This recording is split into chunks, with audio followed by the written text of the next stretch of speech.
La la la la, la la la. Inspired by true events, the greatest podcast to be broadcast into your brain. Welcome, welcome. This is Inspired by Movies, the podcast where we talk about movies and the real stories that inspired them. My name is MK. My pronouns are they, them. My name is Courtney, or Cake, or Pancake, and my pronouns are she, they. My name's Emily, and my pronouns are she, her. Yeah. So on Friday, we went and saw that movie, The Lost City. Which one? The Lost City. It's a romantic comedy with Sandra Bullock and Channing Tate, yeah. Yeah. Oh! And it was a lot better than I thought it would. Was it good? Yeah. I've never even heard it. Yeah. It's in theaters right now? Uh-huh. Oh, wow. Yeah. It's just so silly. Is it goofy as shit? Oh, yeah. It's just like a... Channing Tatum and who? Sandra Bullock. That's what I thought you said. And she's one of those people that don't age. Like, No, she doesn't. she looks the same as she did in She's got Miss Congeniality. Steve Martin syndrome. Mm. Yeah. Oh, gosh. Who else did we say the other day when we were talking about this? Paul Rudd. No. Well, yeah, Paul Rudd, too. But we were talking at work, MK, who played Picard. Oh. He was in Dune. Yeah. Patrick Stewart. There you go. Yeah. I'm like... Yeah. But yeah, he's just been old forever. Oh, always. He's just... he was born old. But yeah, it was a lot of fun. And I'm also on a Hunger Games kick. Oh, yeah. Yeah. I've only ever seen the first one. Yeah. I like it. I think it's great. The second one is awesome. Yeah. I just watched it last night. Heck yeah. It's pretty deep shit. It really is. About it. Yeah. I've been watching Arrival to go to sleep for the past 3 nights. My mom always likes to be like, you take forever to finish movies. But, like, I don't know, man. I start movies at night. I can't finish them. If I start them after, like, a certain time, I'm not finishing that movie that night. So it's taken me, like, 3 nights to finish Arrival. But it's, like, one of my favorite movies. And it's a great movie to fall asleep to. It's nice and quiet. Aliens. And it's great. Today, we are talking about the 2017 movie, Battle of the Sexes. I feel like this is a really important movie. I've had conversations in real life with people that I know right now about women in sports. And coming from me, who is a biofemale, who is also an athlete, and Courtney, who is also an athlete. I don't know if Not you really are. Anymore. It used to be. And so I feel like it all hits pretty close to home. I'm just going to quickly go through the history of women in sports, kinesiology.csp.edu. So in ancient Greece, it was really common for women to participate in sports. They participated in foot races, equestrian events, although they were they were forbidden from all Olympic sports, which is stupid. But Spartan women, they participated in the same sports as men did. And then certain African tribes were also known for allowing women to compete in wrestling arts. Up until the 20th century, when it became institutionalized, women were banned. And Native American and indigenous women were also believed to have participated in the same sports as men did. So it was really a lot more acceptable back in ancient times, which is interesting because we're supposed to be so progressive. Right. In this day and age, where they participated in all the same sports along with the men, wrestling, foot races.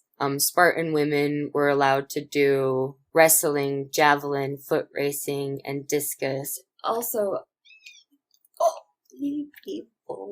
it's just interesting how just societal standards There you go. change. Yeah. There's just so much. I mean, we were just watching that show, We're Back, Oh, and yeah. they were talking about, we're here. It's not we're back. It's Yeah, I was we're going to here. say, isn't that the dinosaur cartoon? It is. I know, but yeah, that's a great show. And I love it because more people are identifying as non-binary. All those drag queens, Bob the Drag Queen and Eureka. The indigenous people that were on the show, they were like, this is all like part of our history and culture, and they just forgot. And I'm like, it's just so crazy because, the changes. Yeah, because it wasn't until the 20th century when sports started becoming a thing. So, this is fucked up. So, in the Victorian age, obviously very sexist, the ideal Victorian woman was gentle and frail, and any form of strenuous activity was strongly discouraged. Myths surrounding women included those that women could harm their reproductive organs if they participated in sports, which would make them unattractive and to men. Useless, of course. Yeah, because women are only good for making babies, right? Yep. Keep them in the kitchen. It reminded me of me and Emily at work were talking about that phrase like smart cookie. Oh no, I forgot about that. I looked it up, and it's directed towards women because women crumble. So great. Yeah, isn't There's that awesome to learn? Really so great. I'm gonna start saying that to men. Right? Yeah. Be like, wow, Yeah. you're a real such a smart cookie. Yeah. Or add a girl. This is so fucked up. So they only had a finite amount of energy in their bodies. And wasting that energy on sports or higher education would lead to weak offspring. Oh no, I used all my brains on myself. Shoot! My kid was born with no intelligence because I had to learn. Oh my god. Right? Oh god. Yeah. How dare I? Yeah. Like, women are batteries, and they've only got so much energy to give, and then they die. You can't recharge them Nope. at all. Wow, that's... Mm-hmm. I have no words. Yeah. Alok, they talk about that time period where societal expectations for gender, like, just completely was like, women are not the equal sex, they are the lesser sex, and all of that. And it's really interesting how deep it goes and how quickly it kind of changed to that. But despite all this that everyone's saying, in the late 1800s, they started an informal athletic club. In the 1900 Olympics, 2 women competed alongside the men in sailing, croquet, and equestrian sports. They used to have Olympic croquet. Yeah. I mean, why not? They're the Olympic sports that they have. I'm like, oh, I didn't know that. Is golf in the Olympics? Is it? I think... No. I don't know. I don't think so. I don't There's know so much about much. sports. So. Sports. Okay, they also participated in tennis and lawn golf, which were designed as women-only events. Huh. Just saying. I wonder why. But it's interesting that tennis is in there. Yeah. As a women's only sport. I know. Like, and we're talking about this. You know what's funny that's in the Olympics? Ping pong. Oh, yeah. That's right. I forgot. Table tennis. Excuse me. Tennis. Yeah. And China just goes insane. Yeah. Of course they do. It's like they have 5 arms. Like, I have definitely seen that happen, and it's out of this world. yeah. Forrest Gump, Oh, yeah. There's that too. I love Seriously. Forrest Gump. Is that a true story? I don't think so. It's based on a book. And there's a lot of things in it that happened in real life. Mm-hmm. Yeah. It's a good generational movie. It You just is. see the good and bad tidbits. Yeah. Okay, so in 1922, that's when the women's first Olympic Games took place, and it was in Paris, and they competed in more like physically demanding sports, and like shot put and the 1,000-meter dash. This is so weird. So there was strong pushback on that because women running any further than 200 yards would cause women to appear out of breath. Oh no! They can't. I mean, but, never mind.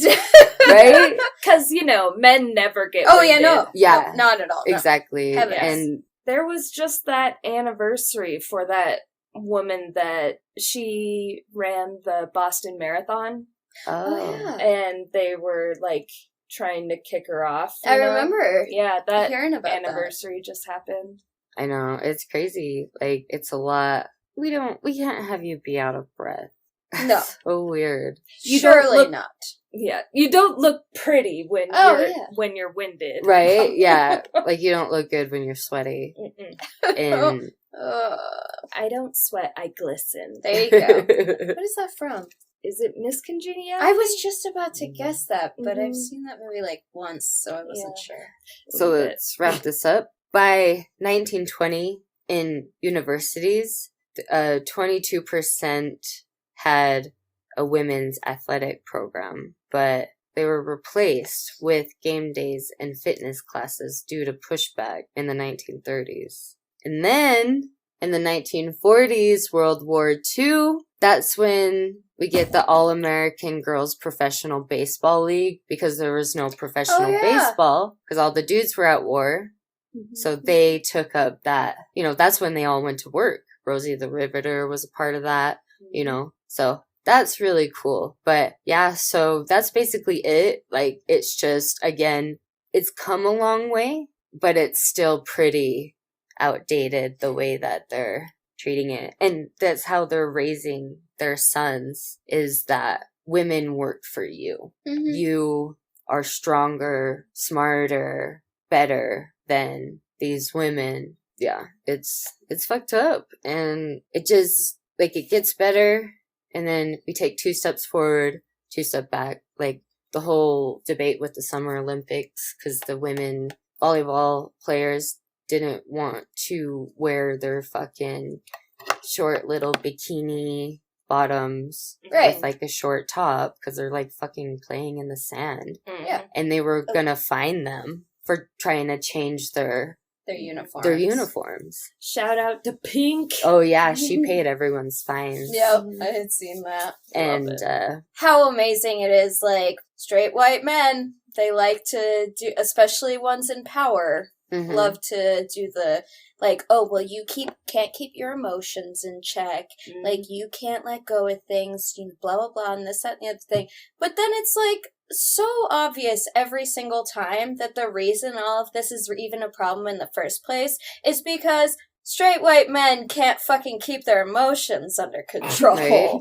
It's you're getting all fucking butthurt because everything isn't centered around you. Yeah. Calm the fuck down. Yeah. And It's your emotions that are the problem. right.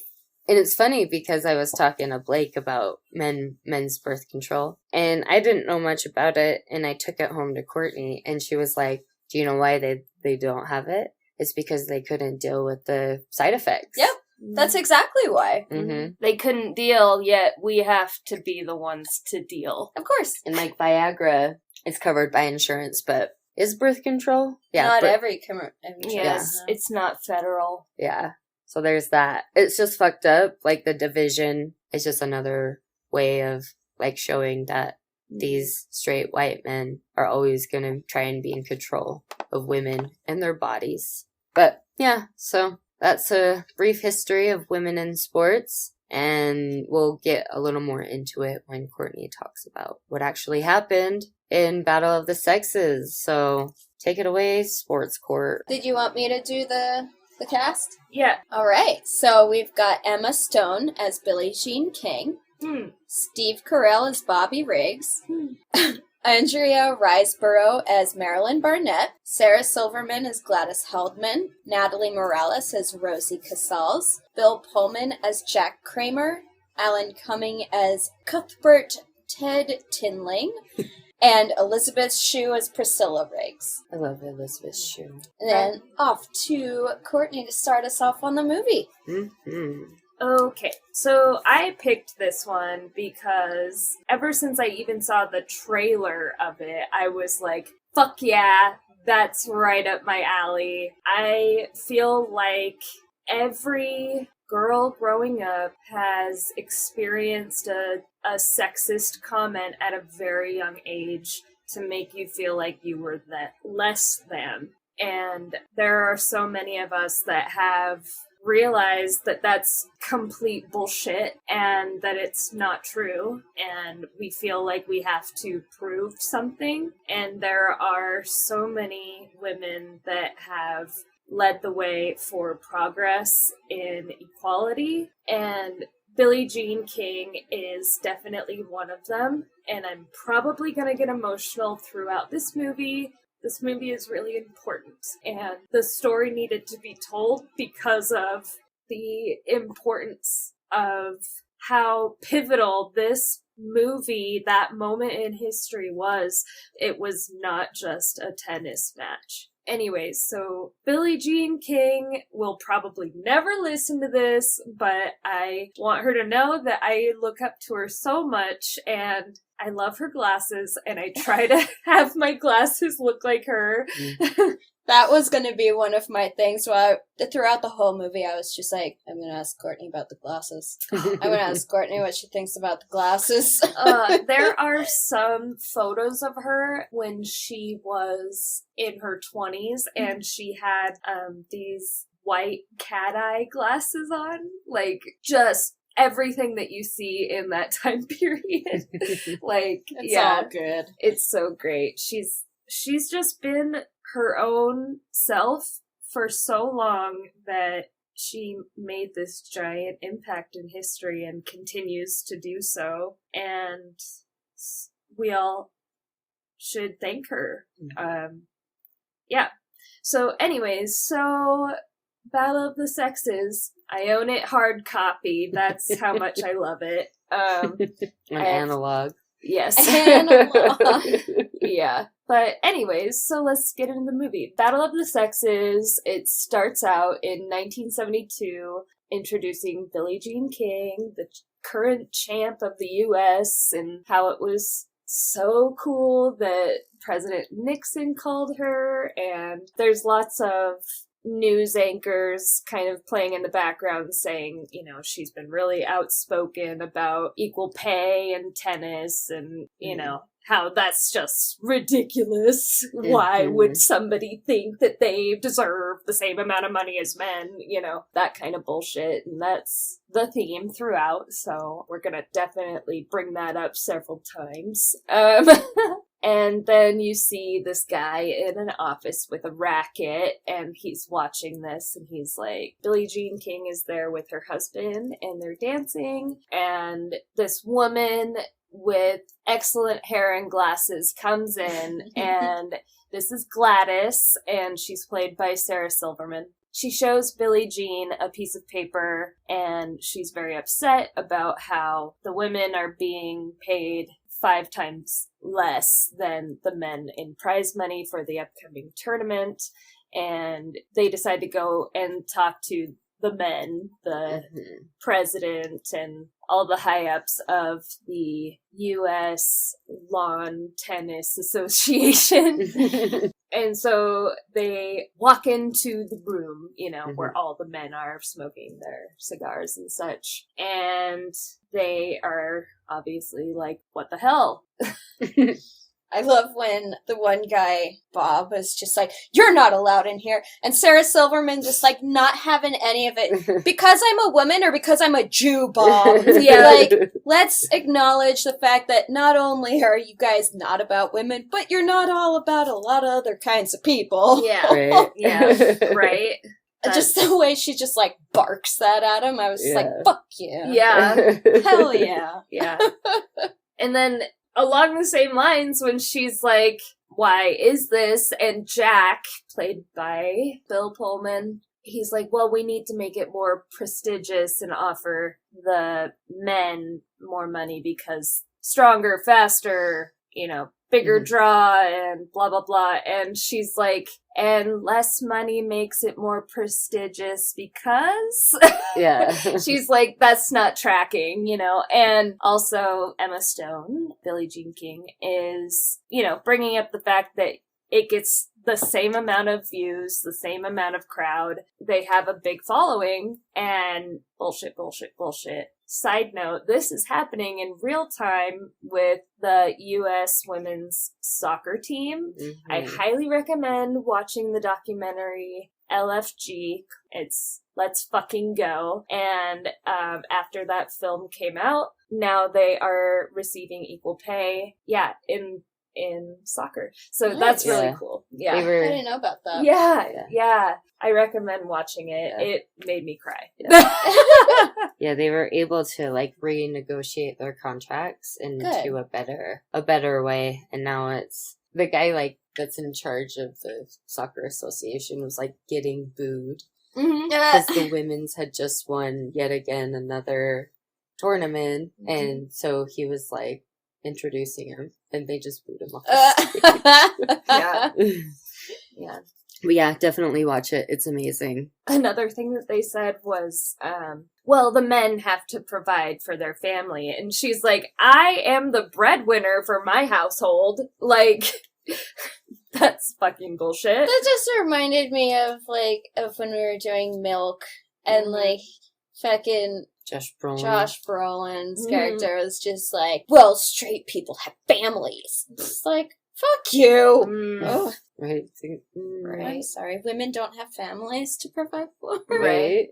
Okay, so then they're like, well, we're gonna boycott your fucking tournament then. So they leave and they're like, we're gonna fucking do this? How are we gonna do this? I don't know.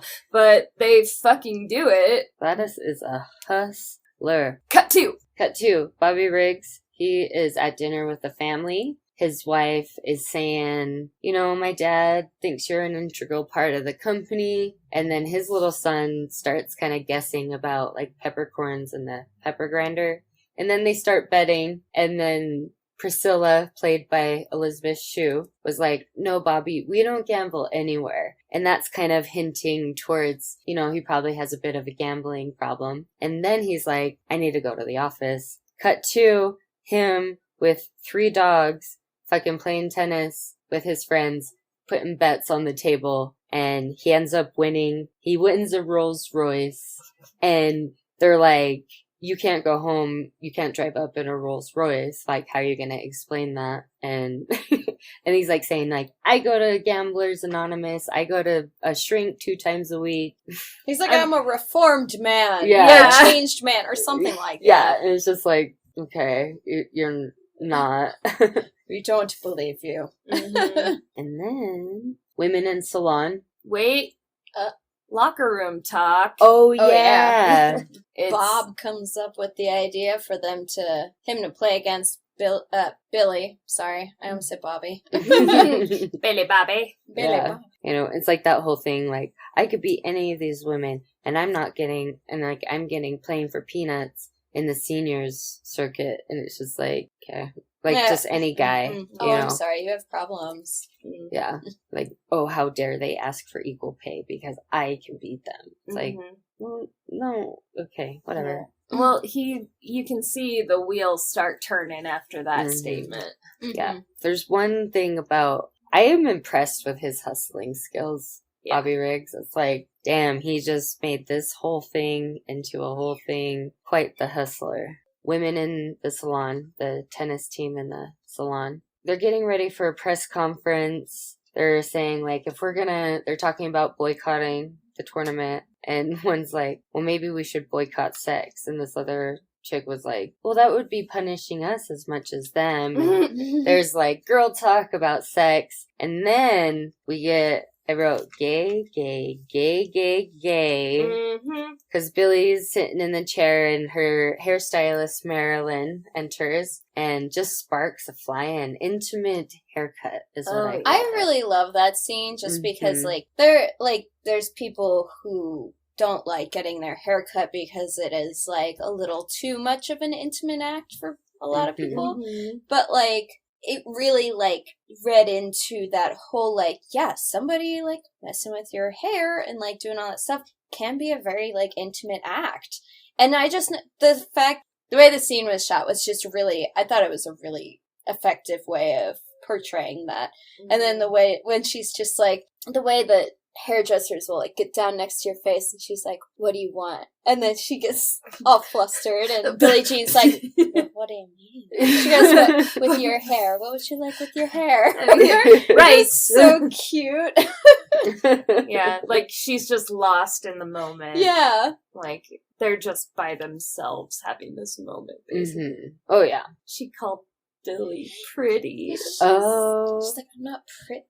Thanks for saying that. That's such a cute scene. Yeah, you know, I love it. And then when they're done, again, they're like in their own space, and Rosie like pounds pop, pop, pop on the window. Yeah, because she's giving them, quote, all tickets to the tournament. Yeah. When really, she's like, no, I want you to show up, please. Yeah. Oh, yeah. They're doing their press conference. Thank you. They're doing their press conference, and all of a sudden, who shows up? Jack from the United States Lawn Tennis Association. He says the United States Lawn Tennis Association wants you to not be too hasty, and then it's revealed that the reason why they're there is because they're signing a contract to join this tournament, and their signing bonus is only $1. And that's what they're saying with this protest. And so he's like, yeah, you're gonna be disbanded because you're our competitor. Yeah. So when she's like walking away from him, she's like, you're kicking us out. And then he gives her like all this bullshit about how like, oh, you're our rivals now. And if you do this, and she's just had it, and she parrots back to him like from the previous scene where she's like, well, we're boycotting the tournament. And she just parrots back to him, well, sure miss your pretty face, Jack. Mm-hmm. She's like, but I've got a contract to sign. Mm-hmm. So then, it is revealed that Virginia Slims is funding, their tournament, cause Gladys is a fucking hustler. Damn, she Yes. pulled it out. Right? So she tells them about Virginia Slims, and that they're going to get $7,000 in prize money, which is like insanely more than what they were getting. I think I read something that it was like $650 for winning a match or something. Really? Like it was like insanely, like it's disgustingly low compared to the men's. Yeah, well, in the part that they're talking to Jack about them getting paid less is because the men's prize money was $12,000 and the women's prize money was only $1,500. Mm-hmm. Yeah. Disgusting. Now they're gonna have their own wardrobe and things like that. And They got Margaret Court. Yes. Oh, bitch.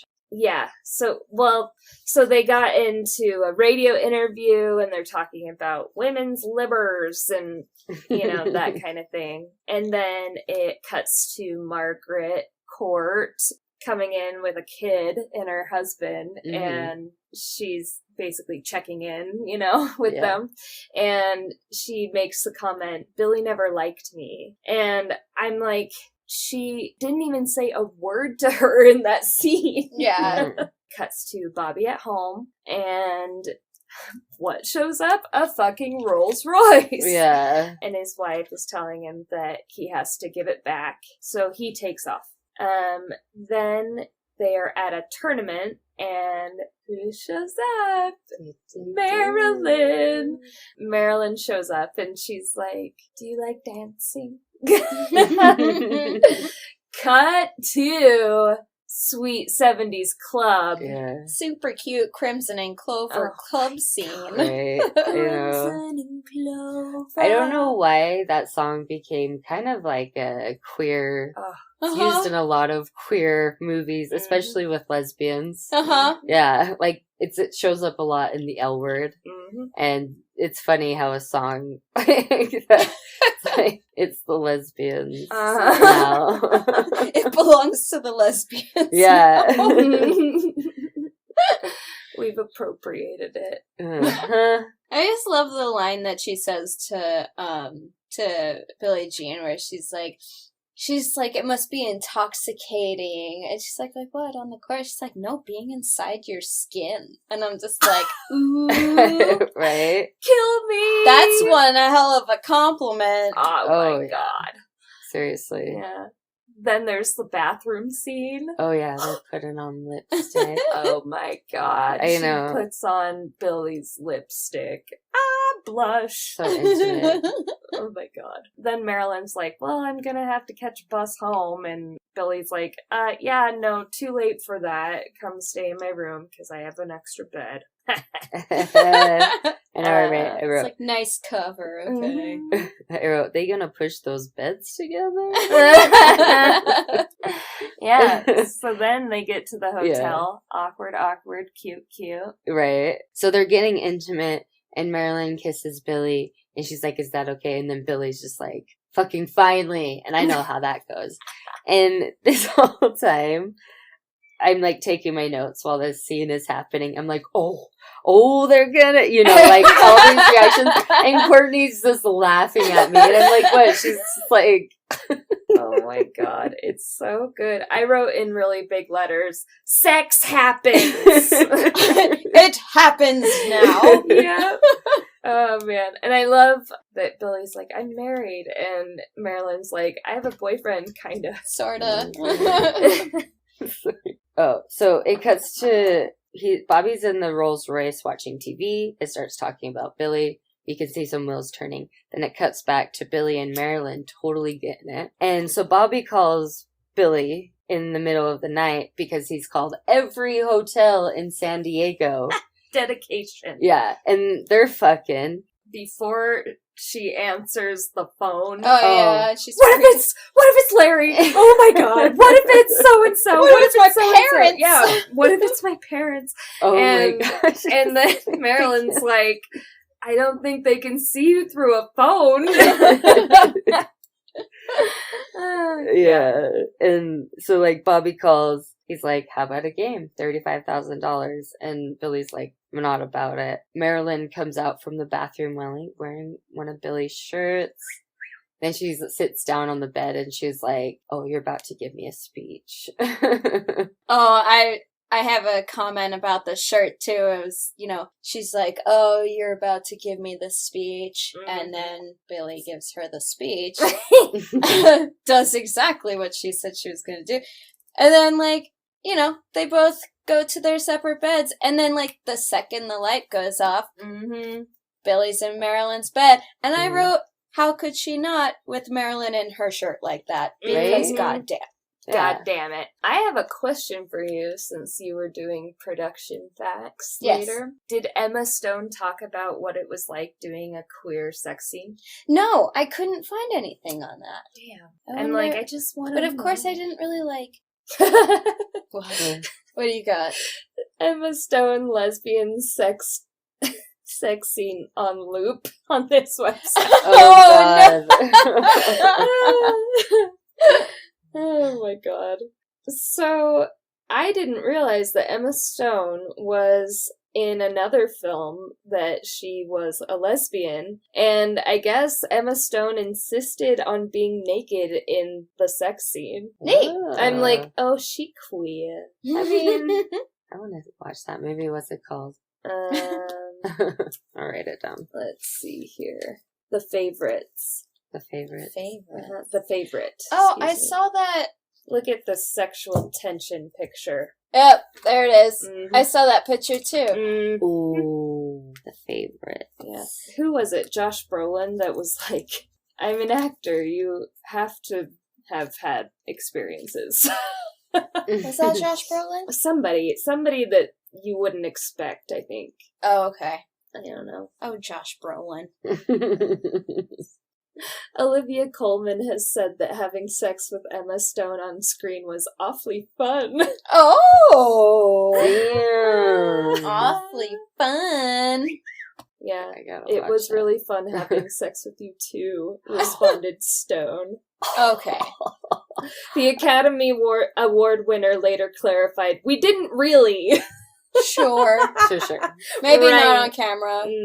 But, it was really fun having sex with you. I mean, everyone's a little queer these days. Yeah. It's so funny. So Bobby gets kicked out. Oh, yeah. He goes to his grown-up sons. You can tell that they're pretty estranged. He's like, I got a plan. And the son's like, I've heard all your plans. And he goes to bed. And then this is the best part. Do you want to take this? He's at Gamblers Anonymous. Oh my God. So when we do this podcast, we watch the movie several times. And like our third one we just watched, and I was like, the way he talks about gamblers at Gamblers Anonymous, saying that they just need an edge. It's not that they're gamblers, is that they're terrible gamblers. And then he gives this whole speech about like how you just need to figure out your edge and like you gotta hustle, and that's what it is, the hustle. And I was like, if I was there, I would be like, yeah, like, sign me up, dude. Let's get this going. Like, I was like, he is the salesman, a true hustler. Seriously. Oh my God. It's so great. Yeah. And then it shows Bobby at therapy. You gotta understand, she is the alpha female and you're the alpha male. And, you know, and it comes out that he's talking about Billie Jean King being the person that he plays instead of like talking about his problems with his wife. So great. Yeah. And then it shows that they're also playing blackjack. God. Oh, and then he talks about Margaret Court. Mm-hmm. Oh, yeah. Billy's not doing so hot because she's obviously seeing Margaret, and that's fucking with her head. She's dealing with so much. Distraction. Mm-hmm. Well, Did you say she was seeing Margaret? she was. Oh, Marilyn! I was talking about what he says about Margaret Court. Mm-hmm. About how, like, oh, you should challenge her because she's an old-fashioned girl and she'll do what she's damn told. Oh, yeah. Yeah. True. Yeah.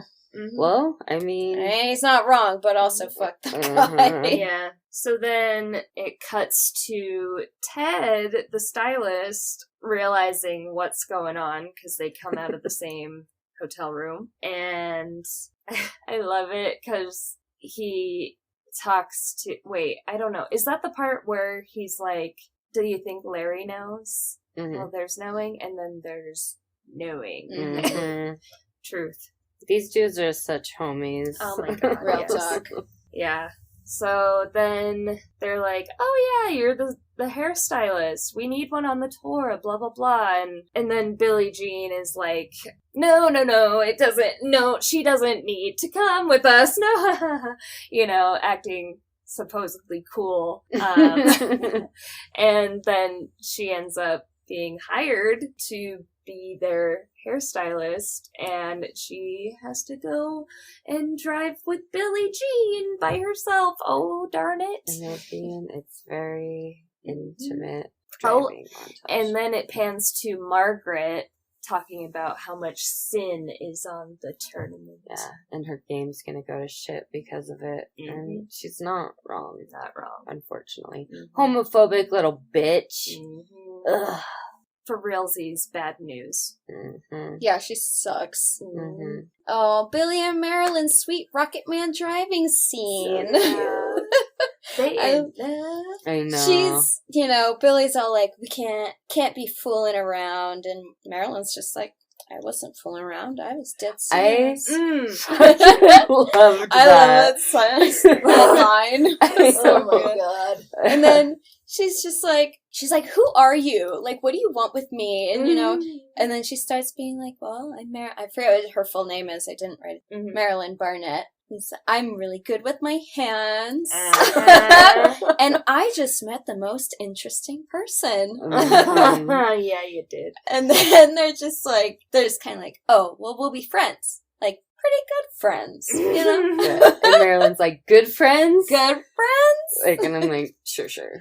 And then fucking cut to Riggs shows up with his annoying ass knock that he does on all the doors he knocks on. Oh God, I hate it. He shows up to Margaret Court's hotel room. I put pump and iron like 5 pounds. Right? They call her the arm, and she's like got these like little baby. And she looks like it's kind of a struggle. Yeah. It's like, oh. So he shows up to her hotel room, he holds her baby, and then challenges her to a match. And he's, like, building her up, trying to be like, oh, well, Billy keeps asking me for a match, but you know how she can be. She kind of is like, okay, yeah, I can dig it. Mm-hmm. And he's like, well, I want to fight number one. And she's like, well, Billy's number one. He's like, well, not if you beat her tomorrow, And he plants that seed. Mm-hmm. Oh, Larry shows up at the hotel. Fucking homie, Cuthbert, Ted, real homie. Like, cause him and his partner are sitting eating breakfast, and Larry walks in, and Ted's like, uh-oh, and like goes to the phone. He's like, I gotta make a phone call. Yeah, like fucking homie, man. Mm-hmm. Oh god, and when they're like, he goes and Larry gets into the elevator, and then Marilyn is just like, hold the door, and, they're riding up in the elevator together, and I'm like, oh no. Worse. Mm-hmm. And he's being a little flirty too. Yeah, he's my like, kind of girl. Yeah. And then I like the part when he's like, see you later, and she's like, maybe. I don't know why. They both get to Billy's hotel room at the same time. Mm-hmm. She opens the door and she's just like, hi, oh hi, hello. And so she introduces the two, and you can tell that they're both Marilyn and Billy are a little flabbergasted. She's like, oh, well, this is Marilyn. She's a hairstylist around here. And then she's like, and this is Larry. And he's like, the husband around here. Yep. And it's not long before he finds Marilyn's bra in her bathroom. And he kind of is just like, okay. Mm-hmm. All right. He helps her with the ice on her knees. And then he's like, you know what? You need to get a different room. I have calls to make and you have to rest. And he just kind of cuts out. Mm-hmm. I feel so bad for him. He's such a good dude. He really is. It's a great... Yeah, he's like so supportive of Billy, and yeah, like anything she wants to do, he's like, I got your back. Like, yeah. He set up the contracts for the WTA. Mm-hmm. It bums me out, You can kind of tell too, like, I don't know if this is, because I didn't do a whole lot of research on Billie Jean King, but I almost get the vibe that maybe he kind of suspected it beforehand, and like he's like, he found the bra and he was like, like he puts it to the side and he's like, okay, like they both know he saw it, and and I think it just solidified, like, okay, shit, like, because like it's not you, it's just her sexuality, and so there's like nothing you can do, and because then it cuts to him like standing in the hall, and he's just standing there, and you can tell he's just thinking about it, like trying not to cry, and then he like picks up his suitcases, and man, it gets me every time. So then the next scene is the finals game, and it's against Margaret Court. Her game is garbage. She doesn't score at all. And then it cuts to Larry icing her knees, being supportive, like we said, and he's like, I'm gonna go home early, you need to clear your head and whatever. He goes out of the hotel and he sees Marilyn, and she's smoking. And he's like, I take it Billie Jean doesn't know that you're a smoker. And she's like, no, I won't tell if you won't tell. And he's like, there's a lot of secrets going on around here. And then he straight up is like, if this gets out, she has a lot of sponsors that would drop her because this society doesn't accept it. Yeah, so it kind of gives her a reality check. Yeah. Well, he even says, you and I are just sideshows, like tennis is her one true love. Again, it just shows how much he cares for her and her dreams, where he's like, he knows she's never gonna love him as much as she loves tennis. And even then, like, in the same breath, he does say, like, the phrase, I'm her husband and you're just a phase. Yep. So it's just like, he's kind of given the, like, if she doesn't care about me as much as she cares about tennis, then how do you think she feels about you? But at the same time, you're just kind of like, you also know. Like, yeah, it's like, I get it, you're hurt. yeah. But I thought there was going to be, like, some shit talking in the parking lot. But I like how he just lays it out for her. He's like, okay, bye, you know. So Margaret comes into the locker room and tells Billy that she's gonna play Bobby. And Emma's like, no. Oh, excuse me. Billie Jean is like, you can't lose that. It's not about tennis, you know? And then she spouts back like, well, I got nothing to hide. It's like, okay, bitch. Cut to Ted telling Bobby to be careful.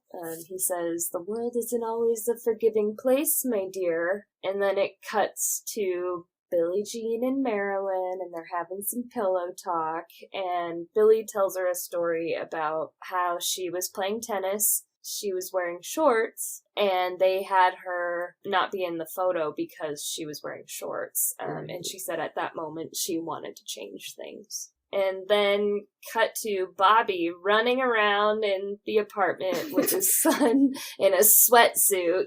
A sauna suit. Sauna suit, thank you. Yes. Quite literal. Then his son is like all of a sudden super stoked and helps him out. Then in that scene, he like claps his son on the shoulder and it does this like slow zoom. This is one of those scenes. He's so sweaty and his teeth are so awful and his whole existence.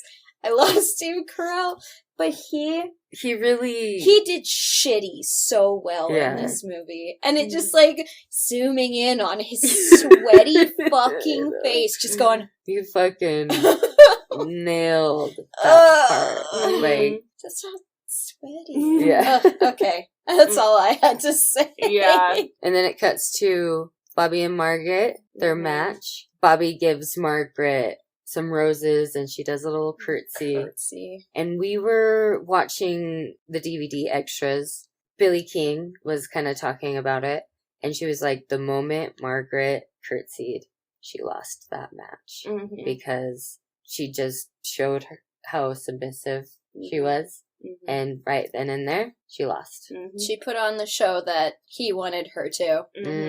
And she gets fucked up. They call it the Mother's Day Massacre. And I didn't realize it was on Mother's Day. I thought it was just because she was a mother. Yeah. But yeah, like, fuck.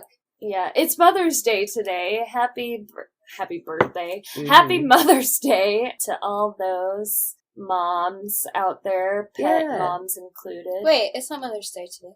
Happy Mother's Day to everyone. Hey! And while Bobby and Margaret's match is going, all the rest of the girls run off the airplane and like these fucking TVs on the chairs and they're putting quarters in. So cool. Yeah, I'm like, damn, that's fucking rad. I wish that they had those now. Right?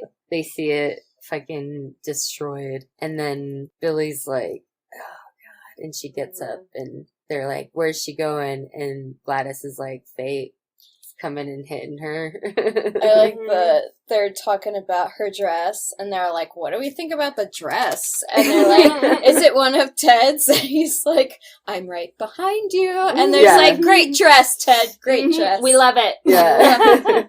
And then Rosie's just like, I think I'm going to need a cigarette. And I was like, finally, one of my girls smokes. And then Billy and Margaret, or not Margaret, Marilyn. I wrote down Margaret there. There's a lot of M names to get M's and B's to get confused. Yeah, Bobby, Billy. Yeah. And they're kind of talking and Marilyn. God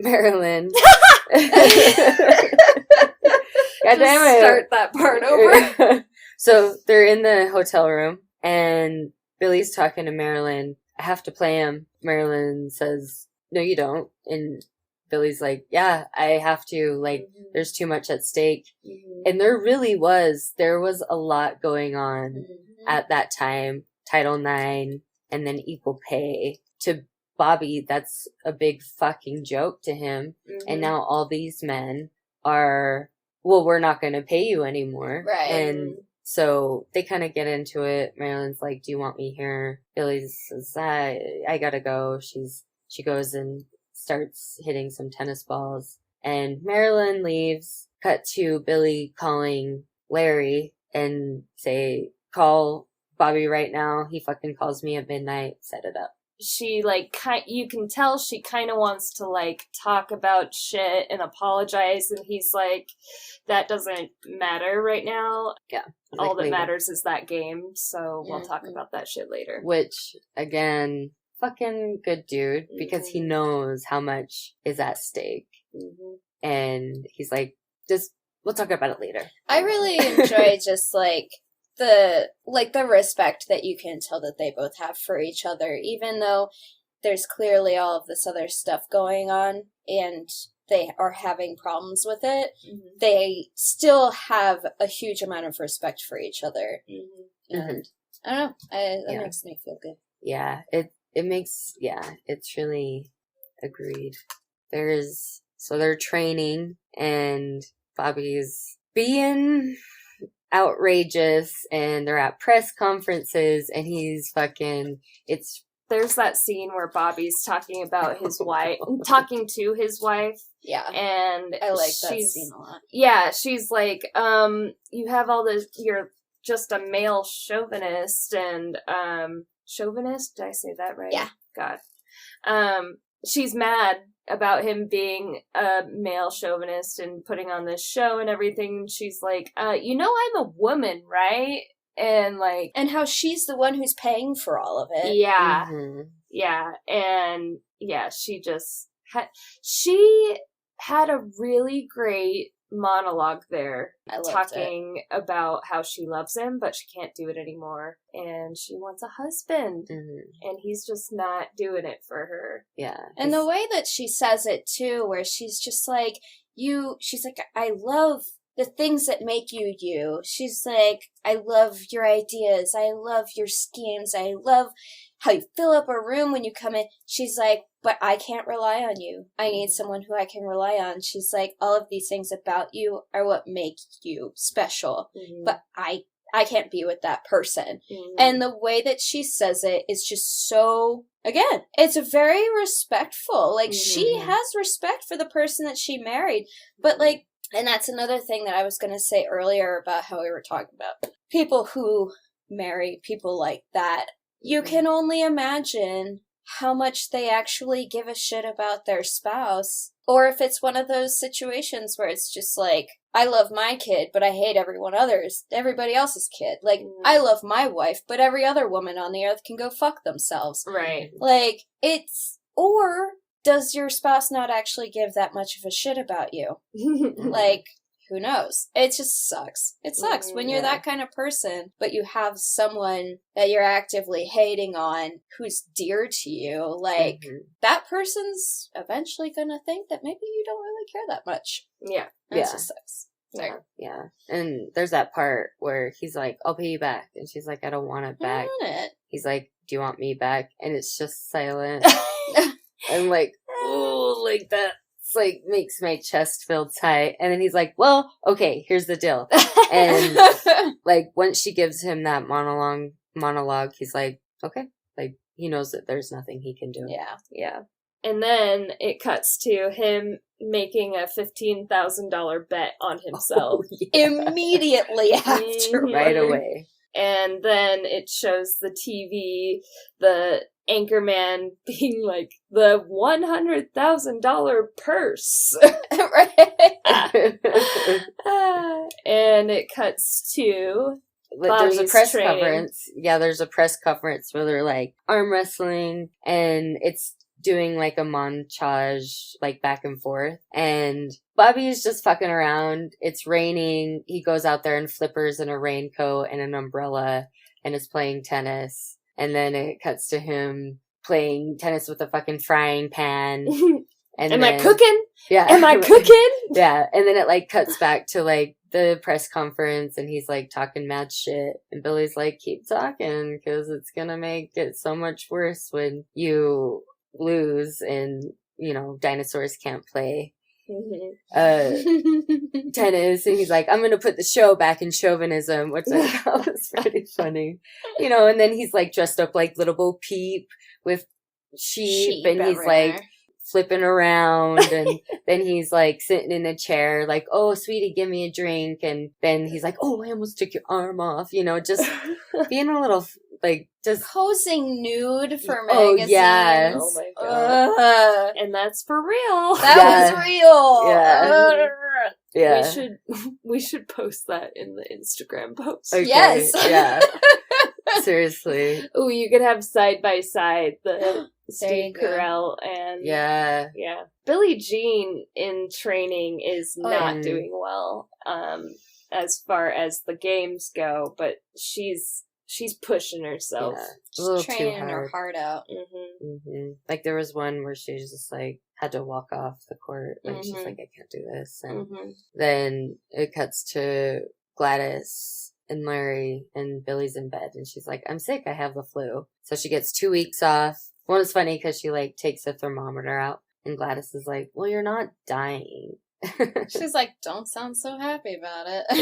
Right. There's just that quick scene where they're talking about whether Billy or Bobby were going to win, and her own team Oh, yeah. God. is stupid like, little- she's like she's not in her game right now. She's not performing well. So unfortunately, I think Bobby's gonna win. And then toilet flush. Who comes out? Billie Jean. She heard the whole thing. Jesus Christ. But Rosie was a homie. Money that Billie Jean is giving you, Mhm. like Billie Jean has She's done doing, everything for us. Yeah, she's doing all this shit for you. She hustled this tournament. She fucking is standing up to Jack. Yeah, just fucking sitting there talking shit. Then Billie Jean is sick. She gets 2 weeks off. Gladys, if you lose, I swear I will never forgive you. Yeah. Mm-hmm. Talking When Larry says the whole thing about, he's just like, if you need somebody, I'll call her. Mhm. Being like, Oh, I yeah. know about Marilyn. Do you want me to call Marilyn? Mm-hmm. Basically being like, I'll bring her here if you want me to without saying it that Mhm. way, you know? Mhm. Yeah, and again, just a good dude. Yeah. Just trying to help because he knows how much this means to her. And then they're in the lobby and they're like, how's the flu? And she's like, you can't believe everything you read in the papers. I didn't have the flu. Bobby said he sends her flowers. She gave them to Rosie. Rosie put them in the garbage. And guess who Bobby's choice for commentator is? Jack. Kramer. Bill And- Pullman breaking Yeah. my heart. I know. And she's like, no, not doing this. Nope. Jack Kramer's like, let's talk. And she's like, you don't respect women. He's like, well, I've been happily married for 32 years or whatever. And it's like what you were saying, like, my wife is great, but everyone's wife sucks, Yeah. And they she's like, every serve that I do, you're going to read into it, because I know how you are and I won't play. And he was like, you're bluffing. And she was like, was I bluffing before? $1, Jack. $1. He leaves and then he's like, sorry. She at one point says, well, he's like, well, I'm letting you have Rosie there, and she's like, but she hasn't single-handedly tried to dismantle women's tennis. Yeah. That is the one tiny little difference between you two. Yeah, and then at the end of their conversation, he was like, the people that lose are the ones that show their emotion, and that kind of is like, it hits a chord with her, Yeah. like, okay. Women can't handle that type of pressure. Mm-hmm. But then he walks out and he's like, I'm sorry. See ya. Then it cuts to game time. Oh, is it the scene next is with, like all the reporters are following her. Oh, yeah. And they're like, women aren't better. And she just turns around to this guy and she's just like, I'm not saying that. Never Do you said have that. a daughter? Do you have a sister? I know you have a mother. Is your father better than your mother because he's a man? And he's just like, oh. I like how he's like, no. And she's just like, I think that, women deserve more respect than you or Bobby are giving anybody. Mm-hmm. And, and she's like, I'm gonna keep my eye on you. Yeah, she's like, if I win, will you stop saying that? Yeah, I'm gonna hold you to it if I see you. Mm-hmm. And I was like, I really hope that she saw him. Yeah. Because and as she's walking away, you can kind of see other reporters, like, looking at him, like, you just got told off. And, yeah, then it's game time, and everyone's just kind of getting ready. Billy's looking at her outfit, and they're talking about the blue suede shoes, and she's freaking out. The parents are there. Everyone's there. She's like, it's not the shoes. And then Marilyn's like, is it your hair? What a scene. I know. It's fucking iconic. Right? And Ted's like, something's wrong, and I think it's the shoes. Yeah. She's like, it's not the shoes. And then she introduces Marilyn to her parents, and she's like, my hairdresser. And then the dad says, well, one thing I know, you don't get between a woman and her hairdresser. And I'm like, oh, buddy, if you only knew. Oh, Pops. So then it shows Bobby getting ready, and he's repping for Sugar Daddy. And then it shows Billie Jean about to get on her throne and realizes how ridiculous it is. And she just looks at it and goes, all right. All right, here we go. Yeah. Kind of giving each other the back and forth that everybody wants, and he gives her the big sucker, and she can go ahead and what do you say? You can keep sucking that. Yeah, you're gonna be a sucker for my lobs. Yeah, that's right. And then he said more shit in like real life, but I can't even remember it. Yeah, well, we were watching the real match, and during that part, there's so many reporters around her that you can't even hear the sound properly. So then the gift that Billie Jean gives to him is a little piglet for being a pig. Yeah. In the real match, she's like, but you're not as cute as that pig. Yeah. After the pig exchange, he's still talking smack, and she cuts him off, and she's like, I'm done talking, let's play. Yeah, and everyone's like, oh, Best. I know. And all the producers of the show are like trying to get her riled up, and they show, like, the commentary guy says that, like, Jack Kramer was supposed to be here, but he's not. Then he issued a statement saying, I withdrew because I didn't want Billie Jean to use me as an excuse if she loses. Ugh. And one of the guys is like, Billy's gonna love this. And it's just like, they're out there like flapping their dicks around, and they're just trying to psych her out. And this the whole theme that she's like, I'm not fucking playing these games, Like, the fact that she, like, disappeared, okay, yeah, she had the flu, but also she wasn't going around doing all this, like, showmanship and ridiculous shit that Bobby was doing. She was training. Yeah, then she was sick. But also, she's training, she's resting, she's not playing fucking games.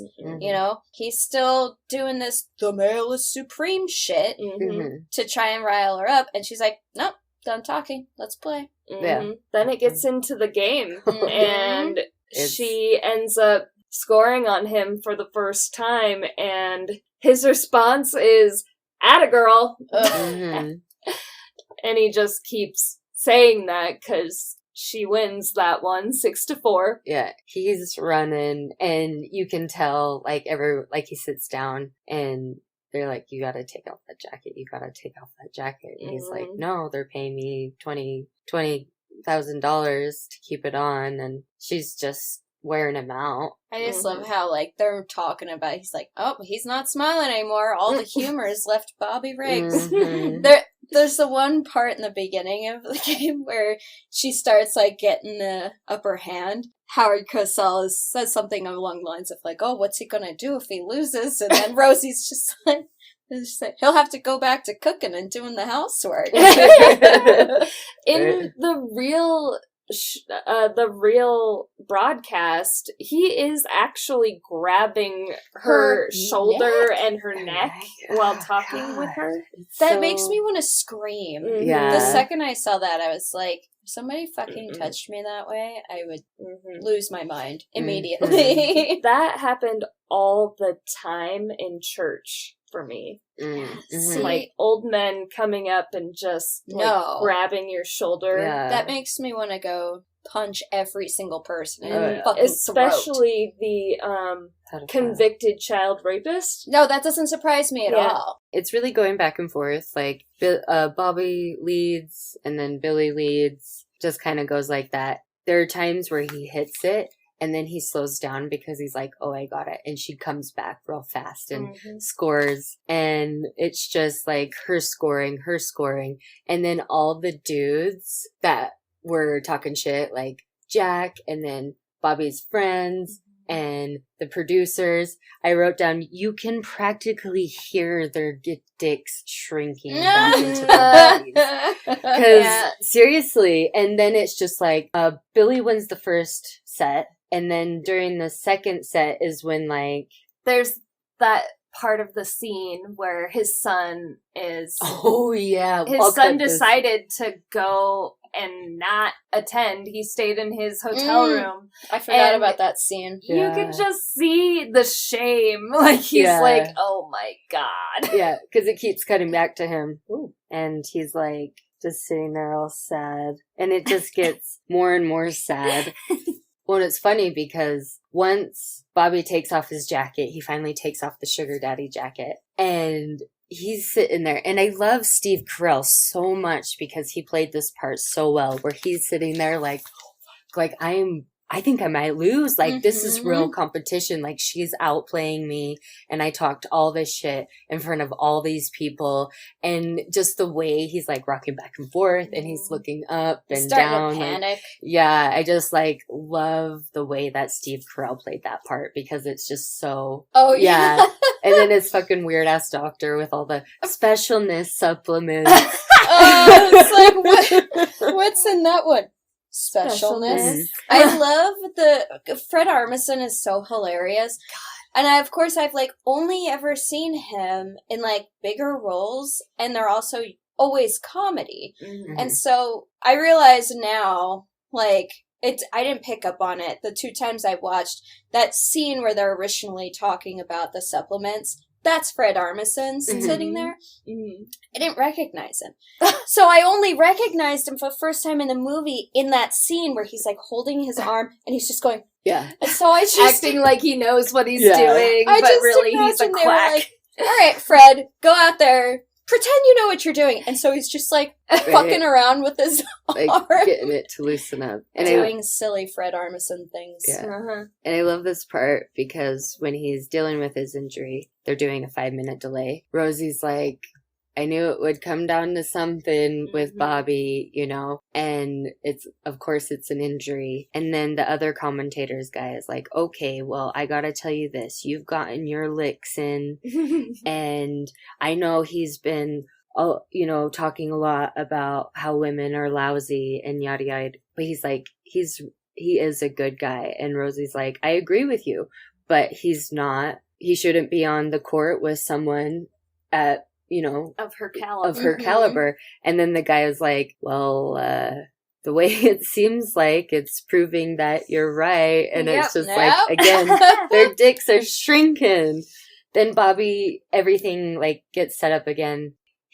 Bobby comes back and he starts scoring on Billy. But once things get going, and she's more conditioned than he is. And so once things get going, she just starts scoring on him. And I love how it keeps cutting back to everyone, like during this last set. And they're just like, fuck. Like Jack is just like, and all of his friends, and his son is just, his son reminded me of that Kermit the Frog theme. Where he's just like, he's all sad. He's sitting there. So sad in the hotel room. And I like the part where she's just like right in the middle of this awesomeness, and she's like pacing the court, and they're like, she's walking more like a male than a female. Oh my god. Yeah. But her strategy is just running the court, you know, just making him run for the ball, and it's clearly working. Yeah. I like when she was explaining, like, in the interview and the extra parts on the DVD, when she's like, well, you know, I can play really well. Like, all I did was I hit the ball really softly. You know, I did everything that I don't normally do, and it threw him off. And she played like him, and she he played wasn't like expecting it. Yeah. I just thought that was really cool. She's smart. She is smart. She was number one for a reason. Yep. Yeah, and then all of a sudden she's at match point. Dunzo Bunzo. Yeah, it ain't nothing. And she wins, and when he's jumping over the net in the interview, she's like, I honestly didn't think he was gonna make it over the net. He was so tired. Yeah. So she like held it down. Your tennis racket. How are you gonna make it over the net? Right? Seriously. And he shakes her hand and he was like, I underestimated you. And in the interview with Billie Jean King, she was like, my dad drilled into me and my brother, do not ever underestimate anyone, ever. Even if you know you're better than this person, you could have a bad day, they're having a good day. Never, ever, ever underestimate your opponent. You have to have respect for him. And I just thought that was cool because, and then she was like, when he said that, she was like, oh, I can't wait to tell my dad, you know? But it's true, it worked. Yeah. The Billie Jean for President sign. Yeah. I love that. Yes. And it's just so amazing how, like, all the women just, it was a victory for so many women. Like Jack and that other stupid guy. Their waitress was standing there just like, and it gave people hope. It did. It changed things. It really did. Like, women were looking at themselves in a different light, you know? And she had a lot to carry on her shoulders with that, because she knew how important it was, that it was bigger than her. Yeah. And then she goes to the locker room, and Emma Stone, I am pissed off that she only won one award for her performance. Yeah. Like, that's outrageous to me, how little amount of awards that this film got. Yeah. I mean, I hadn't even heard about it until you were like, oh, I want to do that for the podcast. I'm like, I've never. This movie is so underrated. And it's one of those movies that no matter how small the part, it's cast so well. Like the radio. So well. I don't know his name, but the DJ, when they're doing the radio interview, he's like a well-known actor and he's really good, but it's just like such a small part. Chris Parnell. Yeah. And it him? just, you can just tell the detail that they put into this movie. And I'm sure you have it in your production facts, like how they tried to make it as authentic as possible to the 70s. And it's definitely an underrated movie for sure. Both Steve Carell and Emma Stone should have gotten more awards or even just more nominations, because this part in the locker room, there's so much going through her. She's happy, she's sad, she's scared, she is brave, and she did it. It reminds me of it's not at all as heartbreaking, but it reminds me of that scene from I, Tonya, when she's like alone with her. She's just there with herself, and you can tell how much and everything that's going through her mind, and just like the struggles between like her different feelings on the matter and what just happened and what's about to happen.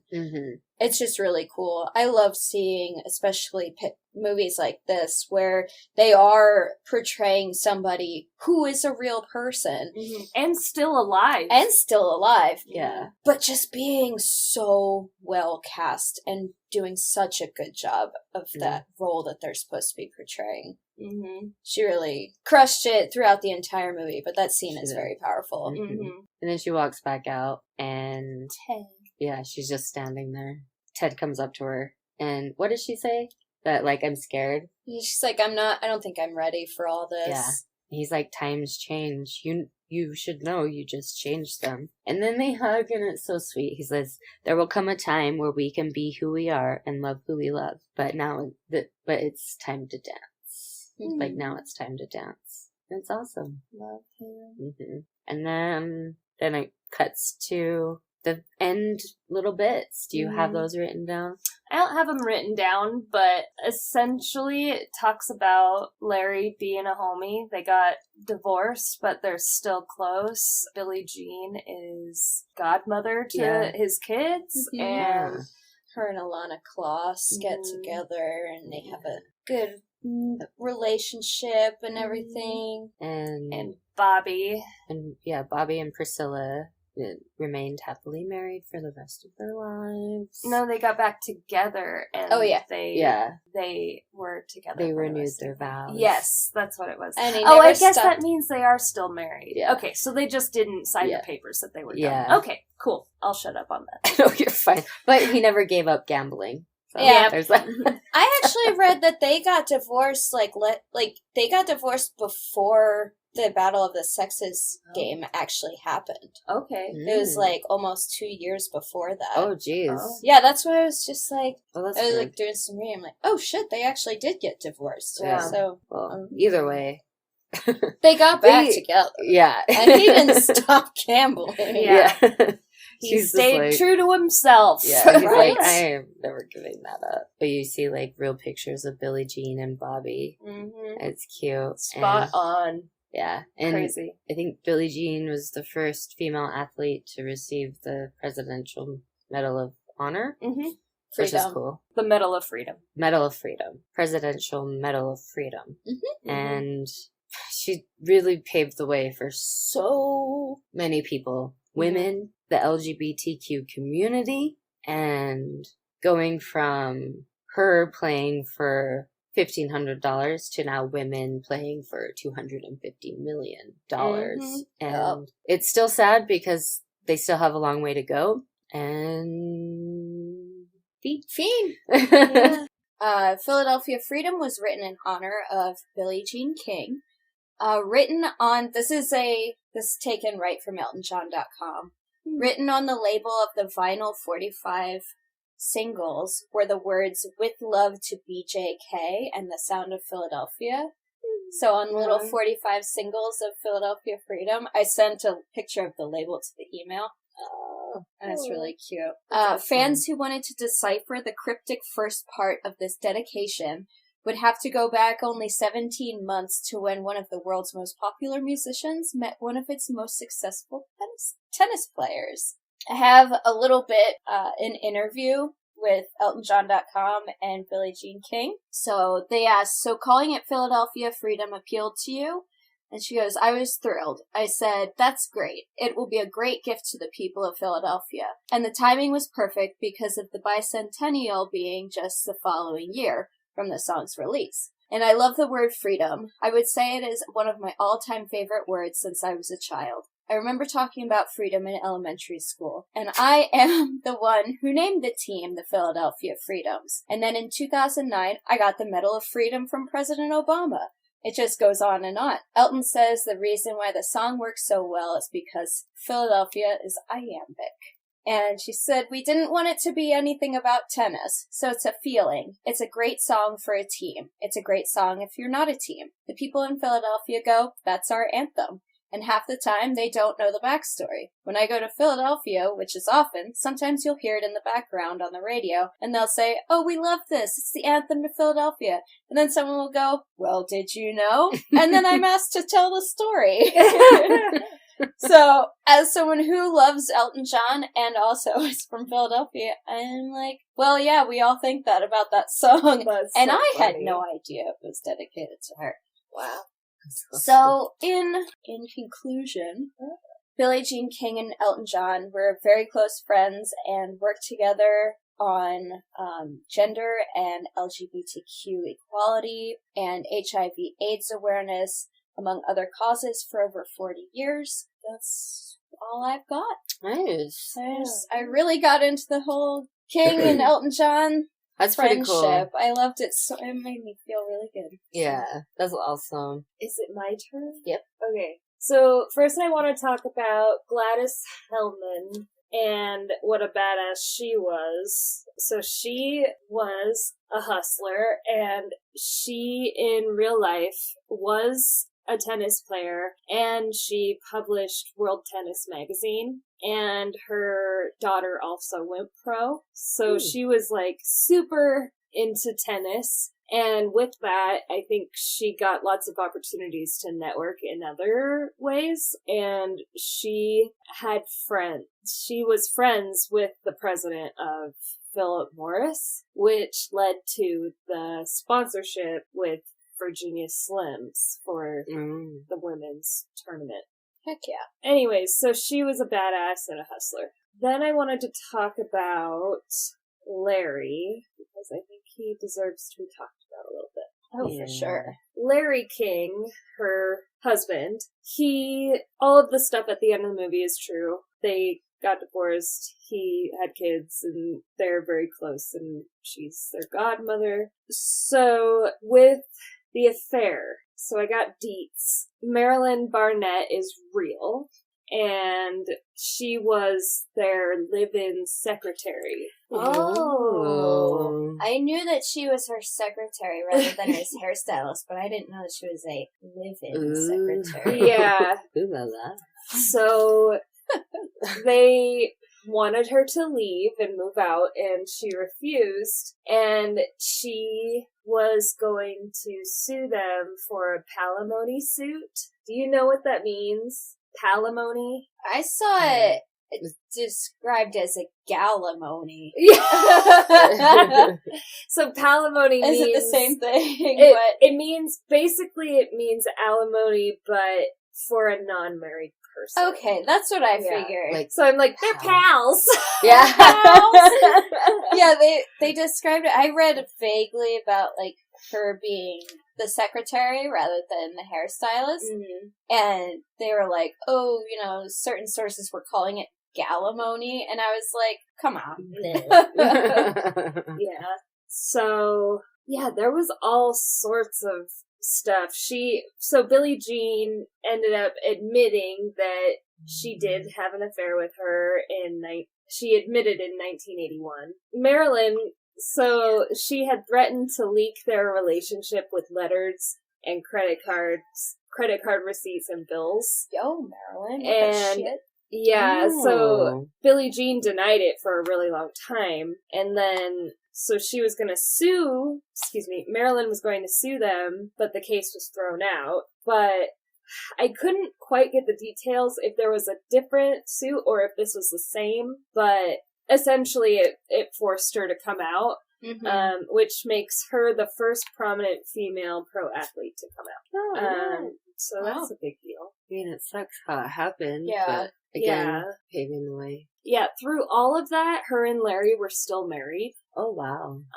And then they divorced in 1987 because she fell in love with her doubles partner. Oh. Yeah. So Stop it. Yeah, that's how long so they've been fucking together. cute. Yeah. Ilana Kloss. Aww. And so cute. Partner. Right? They were married by former New York City mayor in secret. Ooh. In a secret ceremony in 2018. Why does Ilana Kloss sound familiar besides who she is? It sounds, because when I read it at the end of the movie, I was like, that name sounds so familiar, but I feel like I don't know. Something that was pretty fucked up, in 1971, there was a Ms. Magazine article. So Larry, her husband, he revealed she had an abortion, but he didn't tell Billie Jean. Oh, God. Billie Jean didn't give the okay to reveal that info. He didn't, ask her if it was okay for him to say that? Yeah. That's... 1971. Yeah, that's really fucked up. Yeah. Mm-hmm. Yeah, and I'm sure it was during her competing days, because, the Virginia Slims tour was in the 70s. So, let's talk about Bobby. Bobby has a 71.9% winning in singles. He played 838 matches. Wow. And lost 326. So, yeah, that's a lot of matches. Wait, it was 838 to 326. Oh, Wow. okay. Yeah, I worded that Wow. weird. So, he had 5 sons and 1 daughter. He ended up dying of prostate cancer. And I read this on one website, so I don't know the validity of it, but I like the thought of it. It makes it seem like he really just, like, hammed it up for the publicity, like, that he wasn't nearly as bad as he was portraying in real life. I don't know. On this, it says, in his final days, Riggs remained in friendly contact with Billie Jean King, and King phoned him often. She called him shortly before his death, offering to visit him, but he did not want her to see him in his condition. She phoned him one last time the night before his death, and according to King in an HBO documentary about her, the last thing she told Riggs was, "I love you." Yeah, they were good friends, like, Yeah. after that. I mean, of course they were, like, he totally, like, respects her, and she respects him, and, you know, because he was a good fucking tennis player. Like, even at 55, like, he still had it, you know? One thing that I saw in, I think it was the live match that we were watching, that they said that in reality, the winner will get 200,000 and the loser will get 100,000 for it, and that it was a $3 million project. Wow. Yeah. Yeah. I was like, what? Yeah. Another fun fact, she and Charles Schultz, the author of the Peanuts, were close friends. Oh. And he makes references to her in the comic strip as, what's her name? Peppermint Sally? Peppermint Patty. Peppermint Patty. God. The gay. Yeah. She, Is she Peppermint Patty? yeah. That's amazing. Like references to her in that character. Not yeah. like totally based off of, Yeah, but yeah. Like there's this comic strip that says, what we're looking towards, Sally, is equality for women in sports. That's a good cause, don't you think? Bonk. The sooner the better. I don't really get it, but it was in this article. You can delete that. Don't have me reading it. I don't know, She's just not like very good. feminist tones. Yeah. But there's lots of references to her. Yeah, that's awesome. Another cool thing, Title IX in 1972. She had a ton to deal with this. So I looked it up, and I'm just going to read you the description that pops up on Google. Title IX is a federal civil rights law in the United States of America that passed as part Title IX of the Education Amendments of 1972. It prohibits sex-based discrimination in any school or any other education program that receives funding from the federal government. This is Public Law number 92, 318, 86. Okay, anyways. The early legislative draft was authorized by Representative Patsy Mink with the assistance of Representative Edith Green. When Title IX was passed in 1972, only 42% of students enrolled in American colleges were female. So with that, they weren't allowed to discriminate anymore. And so that's really a big deal for women's rights. Hell yeah. Okay. Oh, I forgot to say that Bobby was born in 1918. What the fuck? No. Yeah. Yeah. 1918. Yeah. Wow. I was like, okay, I can understand why he acted the way that he Yeah. did. Yeah, but like, come on. Yeah. Right? Wow. Billie Jean, at one point in the commentary, says that, like, he got fucked over by the war. Because he was in his prime. Yeah. It's funny though that there's, like, still, like, crazy sexism when, like, during that time, the women stepped up and kept things afloat over here. well, they were, it's like, okay, you guys got it, but. And you still come back and you're just like, all right, well, you did a shitty job, even though everything's fine. Right. Right? Jesus. Billie Jean, let's talk about her records. She has the record for most singles matches played in a season with 125. That's a cool. lot. Yeah. Most singles matches won in a season, 112. Most doubles titles won in a season, 21. Most singles and doubles titles won in a season, 38. Most singles and doubles matches won in a season, 192. Most doubles matches won in a season, 80. Oldest singles title winner in the WTA Tour at 39 years old for 7 months. Wow. Damn. Yeah. That's fucking awesome. So That's wild. Yeah. Let's see. So she actually originally was a softball player. Her parents wanted her to do tennis because it was more ladylike. Oh. Yeah. You'll be so much more graceful. Yeah. She said that a big reason why it took her so long to come out was because her parents were really homophobic. Yeah. But eventually she was able to, like, openly speak with her parents, and then she felt more comfortable to be herself. She was a 39-time Grand Slam winner. She won 1 Australian Open, 1 French Open, Wimbledon 6 times, US Open 4 times. In doubles, she won 87-37. In singles, she won 695 to 155. That makes it 81.76% winning. Holy Jesus. shit, man. Yeah. That is That's crazy. amazing. Yeah. She was the first woman on Sports Illustrated for Sports Person of the Year in 1972. Nice. She became the first president of the Women's Tennis Association in 1973. In 2006, the National Tennis Center, the home of the U.S. Open, renamed the building after Billie Jean King. Now, this makes me kind of sad. So, tennis actually has a really long history with tobacco. Did you know that? Yeah. So, let me show you this. So, advertising with tennis goes all the way back to Lucky Strike in 1915. Wow. Yeah, so this article, csts.ua.edu. So there's this Lucky Strike ad in 1915. Huh. Oh, she'll like its glorious aroma. Yeah. Man, old-timey cigarette ads are It's so insane. silly.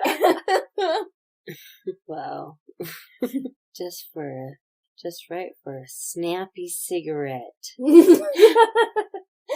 Oh, God. Yeah, and then it goes down in this article. It's actually really fascinating. So then there's another one in 1928. Vinnie Richards, famous tennis star, says, "I only smoke Luckies." Another one where it's 1928. Let's see. "A tennis player must guard his throat carefully, and that's why I smoke only Luckies." That's one of those, like, that line, "It's toasted," Yeah. has to be one of my favorite marketing things, just because it's so dumb. Yeah. It's toasted.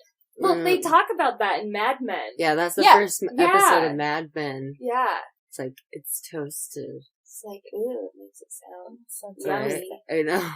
It's like, it just makes it Yeah. sound like it doesn't matter. It's funny because it's just a ridiculous phrase, but It's it worked. Yeah. It absolutely worked. This was a trading card, Players Cigarettes. Okay. Okay. Yeah, that was 1936, and there's like a bunch of them you can see. Wow. Like, Oh, weird. yeah, like male and female. And then there's this one for Camel, 1935. Another one, new and worth courting. Oh! That's Old Get it? Gold, 1940. And there's like a bunch in 1940. Yeah. And 1950s, 1964. Yeah, lots in the 60s.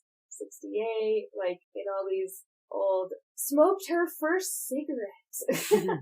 Yeah, it just goes on and on. Wow. But also, unfortunately, Billie Jean King was on the board of directors for Philip Morris in 1999. Ruh-roh.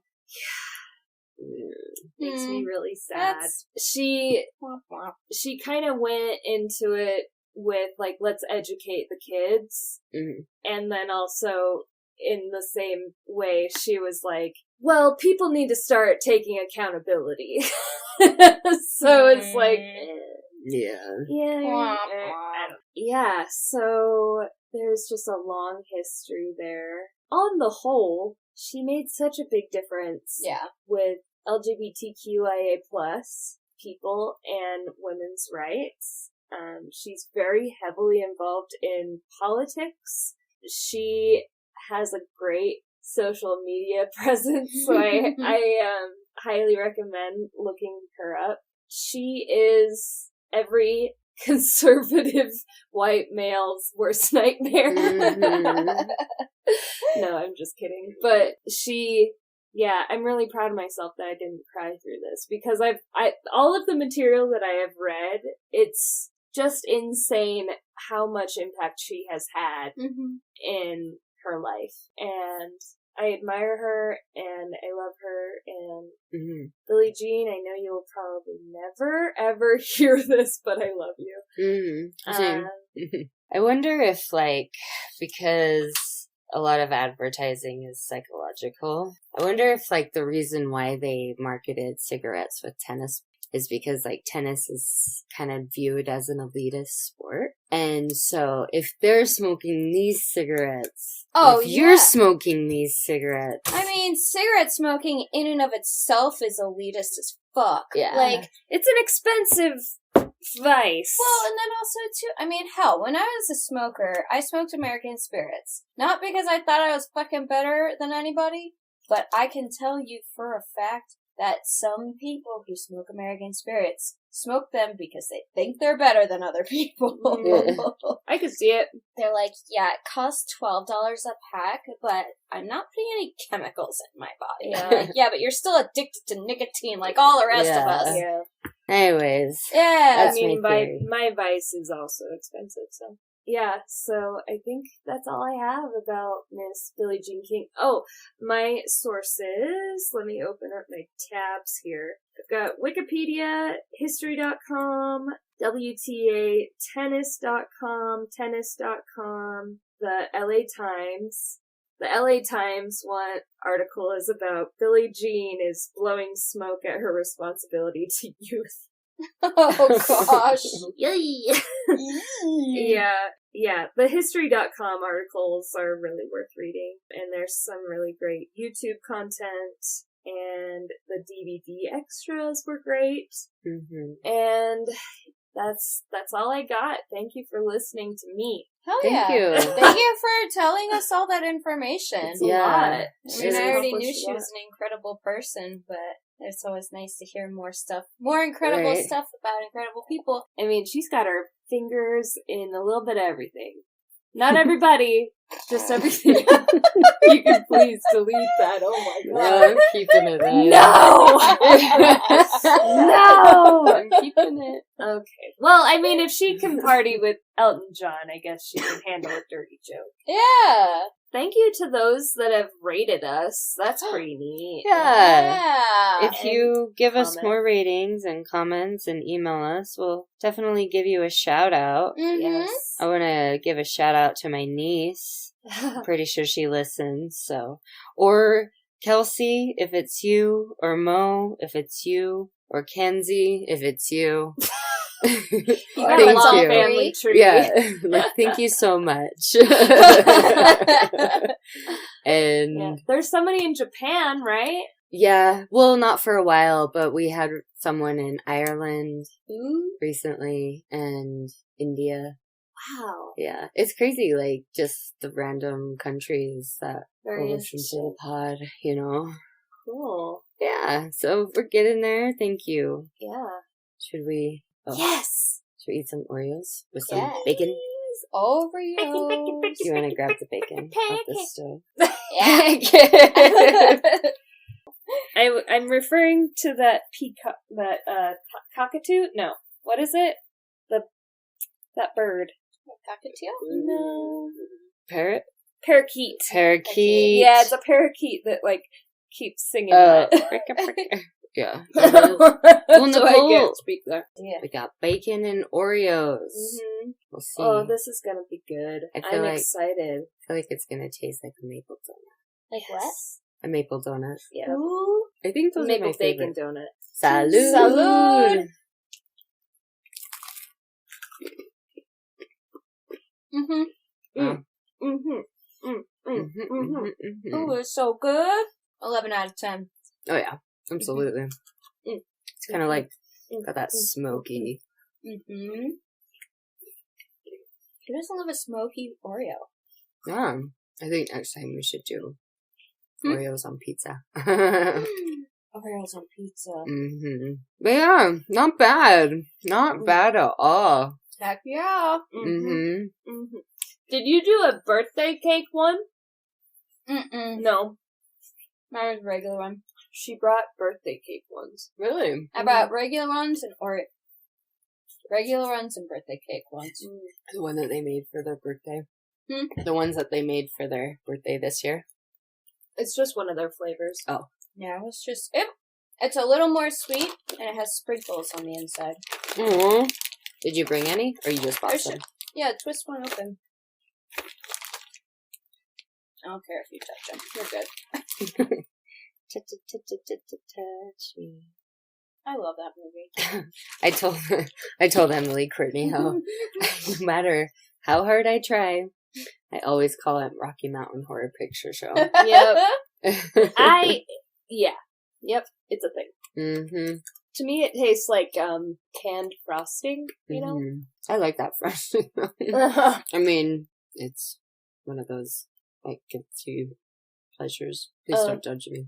I don't. Actually, at the end of the movie Heavyweights,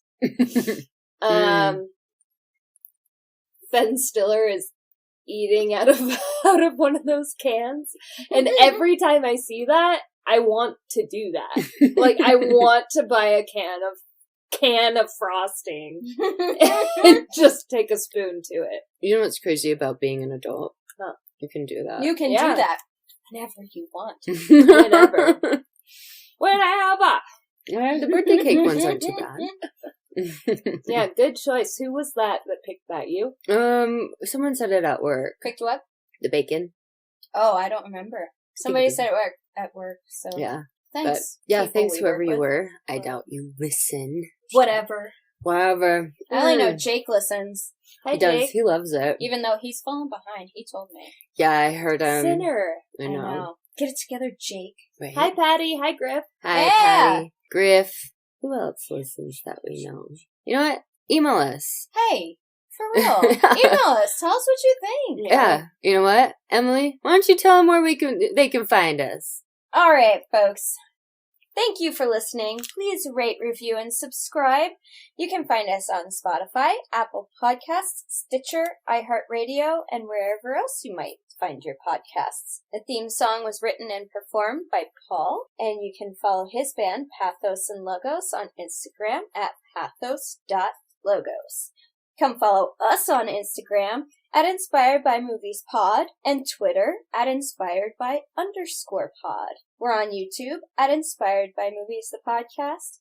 And if you want to check us out on TikTok, go to Inspired by Movies the Pod on there. And we have a Patreon now. It is at patreon.com/inspiredbymovies. You can also email us at inspiredbythepodcast@gmail.com. You can let us know if you have suggestions for movies, if you have suggestions for Oreos, and if you want to tell us that you think we're great, if you want to tell us that you think we're not so great, but be nice about it, you can do that there as well. If you're happy and you know it. If you're happy and you know it, clap your hands. And as Courtney's junior high vice principal always said, make it a great day or not. The choice is yours. Goodbye. Goodbye.